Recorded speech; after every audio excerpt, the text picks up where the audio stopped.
যিমানে বাপেক মাক বেয়া নহওক লাগিলে কিন্তু তেনেকুৱা কৰিব নাপায়। তেনেকুৱা পুত্ৰ পৃথিৱীত নোহোৱাতকৈ নোহোৱাই ভাল। দেউতাৰ লগত আমাৰ 2006 চনৰ পৰা কোনো সম্বন্ধই নাই। কষ্টৰ বিনিময়তো যদি পিতৃ মূল্য নুবুজিলে এনেকুৱা কুলাংগা পুত্ৰক পিতৃ হিচাপে থাকি লাভ নাই। ল'ৰা ছোৱালী জন্ম দিয়ে, এনেকুৱা ল'ৰা ছোৱালী মই দেখা নাই দেই। কিন্তু অন্তিম সময়ত তেখেতে যিমানে বেয়া নহওক লাগে, যিমানে বাপেক মাক বেয়া নহওক লাগিলে কিন্তু তেনেকুৱা কৰিব নাপায়। ল'ৰা ছোৱালী জন্ম দিয়ে, এনেকুৱা ল'ৰা ছোৱালী মই দেখা নাই দেই। আমিও ইমান বহুত আমি শুশ্ৰূষা কৰিছোঁ। আমাৰ শহুৰ শাহুক হগা মোতা ধুৱাই মেলি আমি ইমান প্ৰতিপাল কৰি মাৰিলোঁ। এতিয়া শুনি মানে বহুত দুখ লাগিছে। আমি ৰাতিপুৱা মৰ্ণিং ৱাক কৰিবলৈ যাওঁতে মানুহজন তাত বহি থাকে। তাৰপিছত কওঁ, দাদা আপোনাৰ ফুলবোৰ বৰ ধুনীয়াকৈ ফুলবোৰ ৰুৱে। তাৰপিছত গুটি দিব নিবলৈ দি দিয়াচোন, বিনিত গুটি দি দিয়া। তেতিয়া আমি কওঁ মানে মানুহজন সঁচাকৈ বোলো বহুত ভাল দেই। মানুহজনে বহুত দুখত তাত বহি থাকে। আমি ভাবোঁ মানুহজন কেলৈ ইমান দুখত বহি থাকে। কেতিয়াবা আমাৰ নামঘৰত ভাওনা চাওনা কিবা কিবি হ'লে বিনিতে লৈ আহে, চাই আহি পেলাই মানুহজনে কিন্তু কাৰো লগত কথা নাপাতে, বহুত মনে মনে বহি থাকে।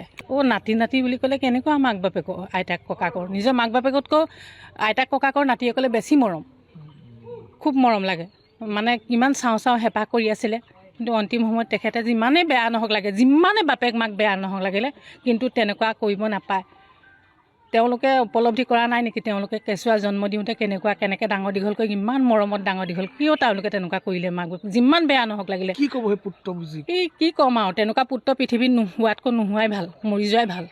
তেনেকুৱা পুত্ৰ জন্ম দি লাভ নাই নহয়। তেওঁলোকে কি শিক্ষা কৰিলে? তেওঁলোকৰ শিক্ষাত মানুহে ভৰিয়ে গচকি পেলাব লাগে। তেওঁলোকৰ শিক্ষাত মই তেনেকৈ কওঁ, তেওঁলোকৰ শিক্ষাত বেয়া কথা নকওঁ আৰু তেওঁলোকৰ শিক্ষাত ভৰিয়ে গচকি পেলাব লাগে। তেওঁলোকৰ শিক্ষা একো শিক্ষাই নাই। মানুহৰ চব পঢ়া শুনা শিক্ষা হ'লে নহ'ব, মানুহক জ্ঞান হ'ব লাগিব।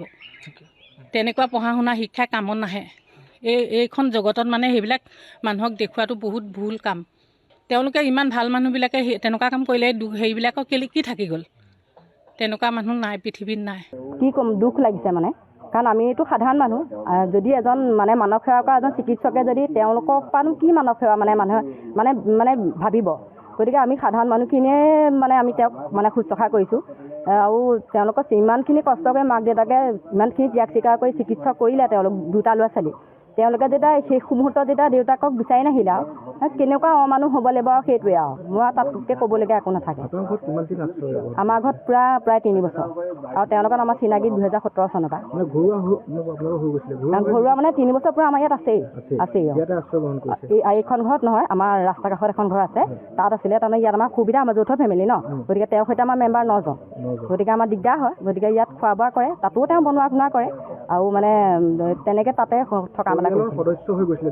হয় হয়, আমাৰ নিজৰ শহু হিচাপে ভাবিছিলোঁ। তেওঁ আমাৰ শহু, আমাৰ শাহু শহু নাই। গতিকে তেওঁৱে আমাৰ গাৰ্জেন হিচাপে আছিলে। তেওঁলোকৰ নিজৰ পৰিয়ালৰ বিষয়ে ইমান সবিশেষ আমি নাজানিছিলোঁ। কিন্তু শেষ মুহূৰ্তত মানে ফোন কলটোৰ পৰাহে ভালকৈ গম পালোঁ। আৰু লাষ্টত মানে তেওঁ ক'লে যে মানে মোৰ ল'ৰাটোলৈ ফোন এটা কৰিবা, মোৰ মানুহজনক ক'লে। তাৰপৰা ফোন এটা কৰিবা, তেতিয়া তেওঁ মেডিকেলত ভৰ্তি হ'ব নে ফোন কৰিছিলে যে ছাৰ আপোনাৰ দেউতাকক আমি এডমিট কৰিছোঁ যোৰহাট মেডিকেলত। গতিকে তাৰপৰা তেওঁ সুধিলে যে সেই কোনজন ডাক্তৰে পাইছে, তাৰপৰা ডাক্তৰজনৰ নামটো কওকচোন। তাৰপৰা আমাৰ এওঁ ক'লে বোলে ডাক্তৰজনৰ নামটো মই বৰ্তমান জনা নাই, মই তেজৰ ৰিপৰ্ট নিবলৈ আহিছোঁ, গতিকে জানি পেলাই আপোনাক জনাম, কিন্তু আপুনি ছাৰ ফোনটো ধৰিব। কিন্তু তেখেতে ডাক্তৰজন চন্দন কাশ্যপ, কিন্তু ডাক্তৰজনৰ নামটো ক'বলৈ মানে তেওঁ ফোন মানে ৰিচিভ নকৰিলে, ৰেচপণ্ড নকৰিলে। আৰু সেইকাৰণে আমিও তাৰ পৰা কি আশা কৰিম আৰু। এবাৰো খবৰ নোৱাৰা নাই এই মুহূৰ্তলৈকে। এতিয়া মানে 48 ঘণ্টা হ'ল তেওঁ ঢুকুৱা, কিন্তু এই মুহূৰ্তলৈকে তেওঁৰ কোনো খবৰ নাই।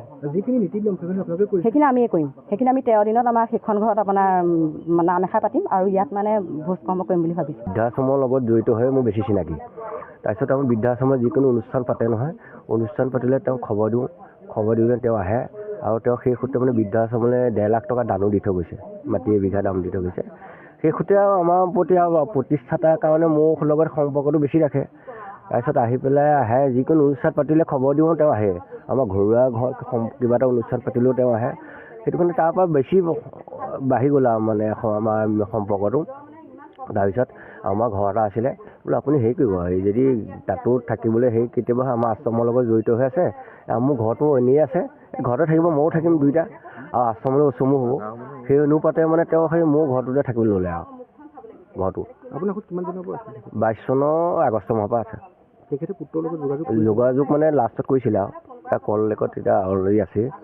কি বুলি ক'লে সুধিছে ক'ত আছে সুধিছিলে, এতিয়া সেই তাৰপিছত এড্ৰেছটো দিলে। এড্ৰেছটো দিয়াৰ পিছত তাৰপিছতে কোনো যোগাযোগ নাই।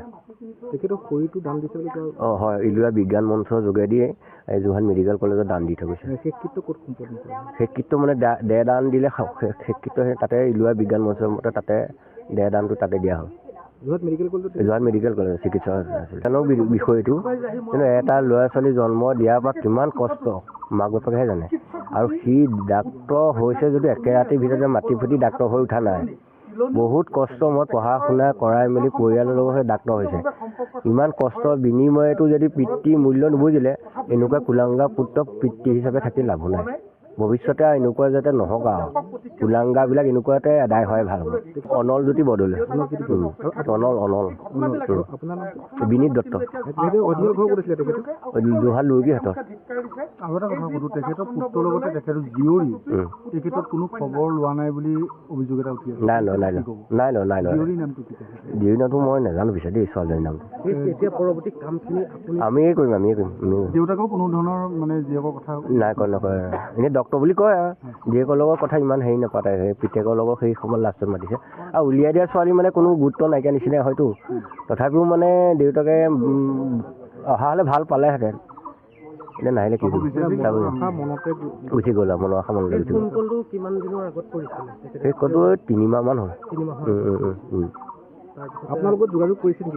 নাই, কোনোৱে নাই যোগাযোগ কৰা। মই এড্ৰেছ দি থোৱা আছে তেওঁৰ লগত। দেউতাকে দিছে এড্ৰেছ, মই ইয়াতে থাকোঁ, কিবা কিবি হ'লে খবৰ ল'ব। নাই, আজিলৈকে যোগাযোগ নাই।